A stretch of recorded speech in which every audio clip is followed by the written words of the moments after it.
Salutations, fellow chemists. Have you ever wondered why ice melts without getting hotter? Well, it's all to do with the heating or cooling curves here, and that tells you what happens when you change state and how temperature changes when you change state. You can see here very clearly that when we go from a solid to a liquid, the temperature does not change, okay? And when we go from a liquid to a gas, the temperature does not change as well. Before we move on, though, I just want to tell you that melting and boiling here are going to be endothermic processes that require energy to be put in. That's because you're overcoming intermolecular forces. And when it comes to going from a gas to a liquid, so condensing, or a liquid to a solid, freezing, that is going to be an exothermic process because you're forming new intermolecular forces that make it more stable and therefore release energy into our surroundings. But before we crack on, what we need to know here and here, the temperature stays constant. You can see very clearly there and very clearly here as well. These are called the latent heats. So I'm going to write on the side here, latent heat.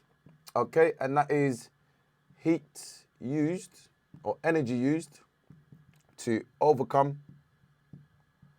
intermolecular forces. Let's write that out. Fully intermolecular forces, molecular forces. And there are two we need to know about. The first one here is the latent heat of fusion, latent heat of fusion. And the second one here is the latent heat of vaporization. Okay, excellent. So what we also need to know here, other than these latent heats here, you can see that temperature increases over time.